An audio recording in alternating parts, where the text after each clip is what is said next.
I'm really, really like insanely close to my sisters, really close.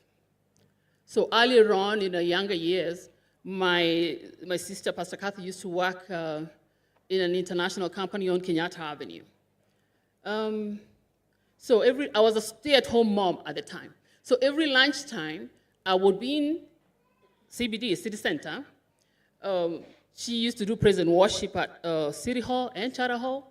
So I would go pick her up from the office, and we would walk to Charter Hall and City Hall, and she would do the praise and worship. We listened to the word, and then we would walk to City Market because she only had like 15 minutes left now.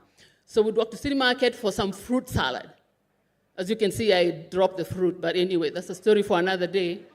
During one of those days, one of those times in that period, we were walking back to her office, and then we heard Cathy. Some deep voice, Cathy. So we turn around, and there's this 6-foot tall hunk of a man, and I'm like, whoa. So my sisters, we are both standing, and he's walking towards us, and I'm like, how come I've not heard about this? So I'm thinking of so many things, but mostly she's in so much trouble. Anyway, needless to say, we were introduced. I walked a little ahead, and then when she caught up with me, I was like, so is he saved? Because I knew that would be a deal breaker with my sister. So she said, oh, he is not only saved, he wants to take me out for coffee. I was, whoa, this is getting good. A few dates in, they got to know each other, and then he joined our trips, so to speak, to City Market for fruit salad. And then we got to know each other, and as we got to know each other, sometimes he would borrow my sister's car, and he would go and run his errands or whatever. Then one day, my sister called me distressed. Oh, by the way, this was happening while it was in between jobs. When someone tells you they're in between jobs, that's a fancy way of saying they're jobless. So my sister, she calls me, she's distressed. Oh my God, Allan, as we call him at the time, he has been in a car accident. And remember, the guy is jobless, so he's not gonna fix his car. So I'm like, okay, don't worry, we're gonna fix the car. And my sister's like, I think I need to cut him loose because it's too much. It's already a few months, the guy doesn't have a job even now. So I think I need to cut him loose. Normally, she's a very good sister. She's a very good person. Me, not so much. But that day, I was the good person. I was a good guy. I was on his side. I think it's because we are both introverts, so whenever she went back to the office, we would sit. We are not smiling, we're just, but we're having a good time. We are introverts, remember? So we're having a good time. But anyway, I convinced her not to dump him. Because she really was going to. And we continued like we were really, I could tell you a million things. But fast forward to 2 months ago. 2 months ago, one day he says he has a pain in his hip. And my sister called me and says, come, let's go see what's going on. So we go to the hospital, and we're not even thinking anything of it. Oh, it's nothing. So we stayed 2 weeks in, and it starts going south a little bit. And during all this time, while he was in hospital, my sister did not cancel her preaching assignments. She kept them.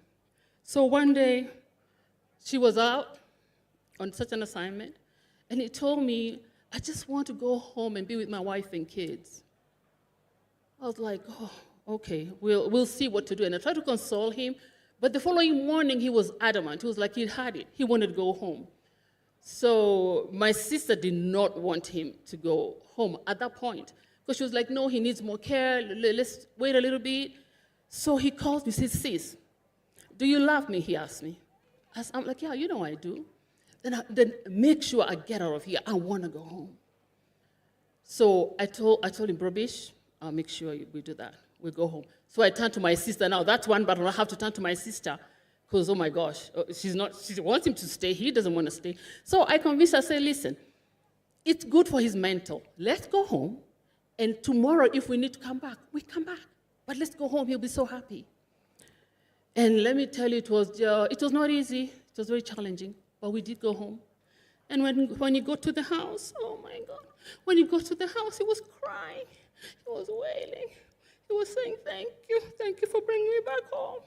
Oh, I know I have a beautiful house. I am so thankful to God. And from there, we just had this journey, really tough, for probably 4 weeks of the back and forth. We had a great team of going to the hospital and going back home, a great team, and God bless you, you know yourselves. God bless you so much. My sister, oh my God, my sister, I look at her, my sister is that Proverbs 31 woman. No, you all don't understand.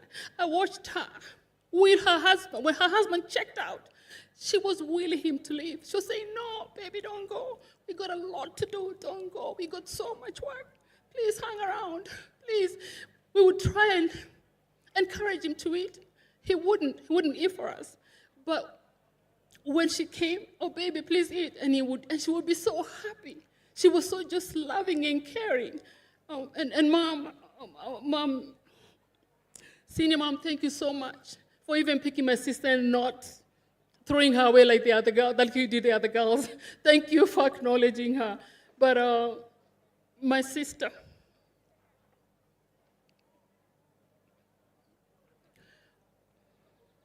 when I look at you, I'm so heartbroken. I know how you loved him, and I know how he loved you. But through God, you'll be able to make it. All I tell you, weeping endures Amen. for a night, but joy comes in the morning. I love you so much. Amen. Amen. Thank you so much. Thank you, Auntie Jane.